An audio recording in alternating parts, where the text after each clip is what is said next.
Michaung புயலின் காரணமாக அதிகனமழையை சென்னை மற்றும் அதனை சுற்றியிருக்கக்கூடிய மாவட்டங்கள் எதிர்கொண்டு வருகின்றன. இந்த நிலையில் புயலினுடைய நகர்வு எந்த இடத்தில் அது இருக்கிறது போன்ற விவரங்களை வழங்குவதற்காக நம்முடைய சிறப்பு செய்தியாளர் சடையாண்டி வரைகளை மூலமாக விளக்க காத்திருக்கிறார். சடையாண்டி, உங்களிடம்.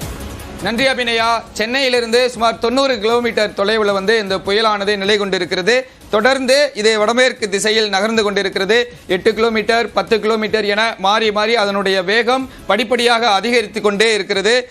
தற்பொழுது சென்னையிலிருந்து விலகி வடமேற்கு திசையில் நகர்ந்துகிட்டு இருக்கு. அதன் காரணமாக சென்னைக்கு இனிமேல் இரவுக்கு பிறகு படிப்படியாக மழை குறைவதற்கு தான் வாய்ப்பு இருக்கு. தற்பொழுது எந்த அளவிற்கு சென்னைக்கு காற்றினுடைய வேகம் இருக்கும், மழையினுடைய அடர்த்தி எந்த அளவுக்கு இருக்கும் அப்படின்றது தான் நம்ம இந்த கிராபிக்ஸ் மூலமா பார்த்துக்கிட்டு இருக்கோம். தற்பொழுது சென்னையை விட்டு விலகி வடமேற்கு திசையில் இந்த புயலானது நகர்ந்து கொண்டிருக்கிறது. நெல்லூர் பகுதியை ஒட்டி ஆந்திர கடல் பகுதிக்கு இணையாக இந்த புயலானது தற்பொழுது நகர்ந்து கொண்டிருக்கிறது. நேற்று இன்று காலை எல்லாம் வடகிழக்கு திசையை நோக்கி நம்ம சென்னையை நோக்கி புயலானது வந்து கொண்டிருந்தது. சென்னைக்கு மிக அருகாமையில் 90 கிலோமீட்டர் தொலைவில் இப்போ நிலை கொண்டிருக்கு. தொடர்ந்து வடமேற்கு திசையிலே நகர்ந்துகிட்டு இருக்கு. இதன் காரணமாக அடுத்த 3 மணி நேரத்திற்கு சென்னையில் இடியுடன் கூடிய மிதமான மழைக்கு வாய்ப்பு இருக்கு. படிப்படியாக மழை குறைந்து கொண்டே வரும். இனி தமிழ்நாட்டுக்கு செங்கல்பட்டு, தாம்பரம் போன்ற பகுதிகளில் மழையினுடைய அளவு கொஞ்சம் கொஞ்சமாக குறையும். அதற்கு அடுத்து சென்னையில் இருக்கக்கூடிய புறநகர் பகுதிகளில் படிப்படியாக மழை குறையும். அதுக்கப்புறம் திருவள்ளூர் மாவட்டம், இங்கே சென்னையில் படிப்படியாக மழை குறையும் பொழுது திருவள்ளூர் மாவட்டத்திற்கு ரெட் அலர்ட் ஆனது விடுக்கப்பட்டிருக்கு. ஏன் அப்படின்னா அந்த புயலினுடைய அந்த வெளி வட்டார பகுதி சென்னையை கடந்து படிப்படியாக மேல் நோக்கி சென்று கொண்டிருக்கிறது. சென்னைக்கு மேல் நோக்கி பொழுதும் பொழுது திருவள்ளூர் பகுதியில் அந்த வெளிவட்டார பகுதி இருக்கும். அப்போ திருவள்ளூர் மாவட்டங்களில் அதிகப்படியான மழைப்பொழிவை ஏற்படுத்தும். இதுவரை வரலாற்றிலேயே இல்லாத அளவிற்கு 43 சென்டிமீட்டர் மழை பதிவானது சென்னையில் இன்னைக்கு பதிவாயிருக்கு.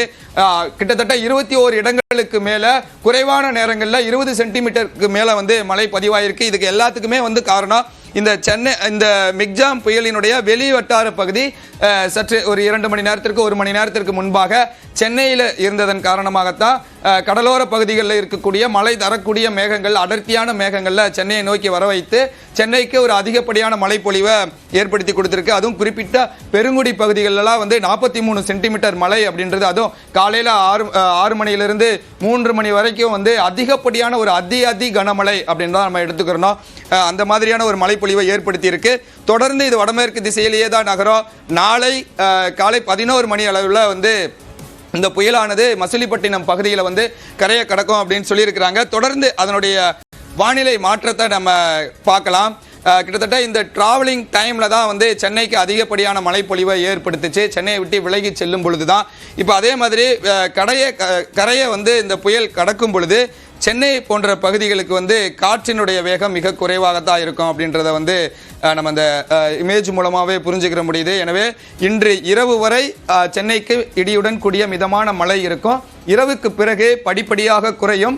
அதே அளவில் திருவள்ளூர் மாவட்டத்தில் இன்று இரவு முழுவதுமே அதிகனமழை இருக்கக்கூடும். அதற்கு பிறகு படிப்படியாக குறைவதற்கு வாய்ப்பு இருக்கிறது. எனவே தொடர்ந்து நம்ம புயல் எந்த திசையில் இருக்கு, எப்படி நகர்ந்துகிட்டு இருக்கு, 90 கிலோமீட்டர் தொலைவில் இப்போ நிலை கொண்டு இருக்கு. தொடர்ந்து அடுத்தடுத்த நிகழ்வுகளை ஒவ்வொரு செய்தி தொகுப்புலையும் நம்ம பார்த்துக்கிட்டு இருக்கோம். லாவண்யா. சடையாண்டி, புயலினுடைய நகர்வு காரணமாக தொடர்ந்து இரவு வரைக்கும் அந்த மழையினுடைய நீடிப்பு என்பது இருக்கும். இதற்கு பிறகாக திருவள்ளூரில் கனமழை என்பது தீவிரமடையும் என்பது சார்ந்த பல்வேறு விவரங்களை வழங்கினீங்க. விவரங்களுக்கு நன்றி சடையாண்டி.